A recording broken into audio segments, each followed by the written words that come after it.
ഏവർക്കും ലേണേഴ്സ് കോർണറിൻ്റെ പുതിയൊരു വീഡിയോയിലേക്ക് സ്വാഗതം. ഇന്ന് നമ്മൾ പഠിക്കാൻ പോകുന്നത് 2ാം ക്ലാസ്സിലെ ഇംഗ്ലീഷ് ടെക്സ്റ്റ് ബുക്കിലെ ആദ്യത്തെ യൂണിറ്റിൽ നിന്നുള്ള ഒരു കവിതയാണ്, ഒരു പോമാണ്. യൂണിറ്റ് 1 ആണ് കേട്ടോ. Let's sing and enjoy. നമ്മളോട് പാടി ആസ്വദിക്കാനാണ് പറയുന്നത്. മൈ പപ്പി, അതാണ് നമ്മളുടെ പോയത്തിൻ്റെ ടൈറ്റിൽ. പപ്പി എന്ന് പറഞ്ഞാൽ ഡോഗ്സിൻ്റെ കുട്ടികളുണ്ടല്ലോ, അതാണ് പപ്പീസ് എന്ന് പറയാം. ഓക്കെ, ഇവിടെ മൈ പപ്പി എന്നാണ് പറഞ്ഞിട്ടുള്ളത്. എൻ്റെ പപ്പി, എൻ്റെ നായക്കുഞ്ഞ്. ഓക്കെ, ഇവിടെ നമുക്ക് പിക്ചറിൽ കാണാം ഒരു ഗേൾ ഉണ്ട്, അതോടൊപ്പം തന്നെ ഇന്നുണ്ട് ഒരു പപ്പിയുണ്ട് അല്ലേ, ഒരു നായക്കുഞ്ഞും ഉണ്ട്. ഇനി നമുക്ക് പോം നോക്കാം. My puppy has A dog house. എൻ്റെ പപ്പിക്ക് ഒരു ഡോഗ് ഹൗസ് ഉണ്ട്. ഡോഗ് ഹൗസ് എന്ന് പറഞ്ഞിട്ടുണ്ടെങ്കിൽ നമ്മൾ കാർട്ടൂൺസിൽ ഫിലിംസിലൊക്കെ കാണാറില്ലേ, വീടിൻ്റെ അടുത്തായിട്ട് പെറ്റ് ഡോഗിനെ താമസിക്കാൻ വേണ്ടിയിട്ട് വീട് പോലെ ചെറിയൊരു സെറ്റപ്പ്, അതിനെയാണ് ഡോഗ് ഹൗസ് എന്ന് പറയാം. ഓക്കെ, അപ്പോൾ എൻ്റെ പപ്പിക്ക് ഒരു ഡോഗ് ഹൗസ് ഉണ്ട്. ജസ്റ്റ് ഔട്ട്സൈഡ് മൈ ഡോർ, അതായത് വീടിന് പുറത്താണ് ഈ ഒരു ഡോഗ് ഹൗസ് ഉള്ളത്. ജസ്റ്റ് ഔട്ട്സൈഡ് മൈ ഡോർ എന്ന് ഉദ്ദേശിക്കുന്നത് അതാണ് കേട്ടോ, ഈ ഡോറിൻ്റെ പുറത്താണുള്ളത്, വീടിൻ്റെ പുറത്ത്. He licks me when I pet him. Licks എന്ന് പറഞ്ഞിട്ടുണ്ടെങ്കിൽ നക്കുന്നതിനെയാണ് ലിക്ക് ചെയ്യുക എന്ന് പറയുക.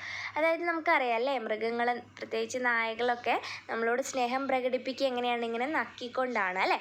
അപ്പോൾ അതാണ് പറയുന്നത്. ഹി ലിക്സ് മീ, എപ്പോഴാണ് നക്കുക? വെൻ ഐ പെറ്റ് ഹിം, ഞാൻ അവനെ പെറ്റ് ഹിം, താലോലിക്കുന്ന സമയത്ത് അവൻ എന്നെ നക്കും. And wags his tail for more. അത് മാത്രമല്ല, വേക്സ് എന്ന് പറഞ്ഞാൽ വേഗ് ചെയ്യുക എന്ന് പറഞ്ഞിട്ടുണ്ടെങ്കിൽ വാലാട്ടുന്നതിനെയാണ് നമ്മൾ വേക്സ് എന്ന് പറയുന്നത്. അപ്പം wags his tail for more, കൂടുതൽ താലോലിക്കാൻ വേണ്ടിയിട്ട് അവനിങ്ങനെ വാലാട്ടിക്കൊണ്ടിരിക്കും. He is always there beside me no matter what I do.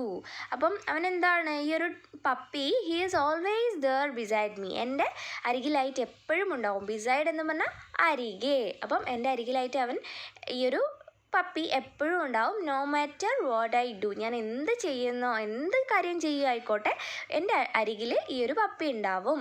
My puppy is my special friend. എൻ്റെ പപ്പി എന്ന് പറഞ്ഞാൽ എൻ്റെ സ്പെഷ്യൽ ആയിട്ടുള്ളൊരു ഫ്രണ്ട് തന്നെയാണ്.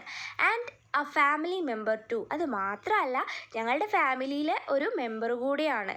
ഇപ്പം വീട്ടിലാണെങ്കിൽ അച്ഛൻ, അമ്മ, ചേച്ചി, ചേട്ടൻ, അങ്ങനെ കുറേ കുടുംബാംഗങ്ങളുണ്ടാവും അല്ലേ.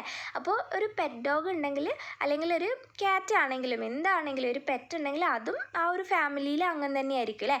അതേപോലെ ഈ ഗേൾ പറയുകയാണ് a ഫാമിലി മെമ്പർ ടു, ഈ ഒരു പപ്പി എൻ്റെ ഫാമിലിയിലെ മെമ്പർ കൂടിയാണ് എന്ന് പറയാണ്. ഓക്കെ, നമ്മൾ എന്തൊക്കെയാണ് പറഞ്ഞത്? എൻ്റെ പപ്പിക്ക് ഒരു ഡോഗ് ഹൗസ് ഉണ്ട്, അതെൻ്റെ വീടിൻ്റെ തൊട്ടടുത്തായിട്ട് തന്നെയാണ് ഉള്ളത്.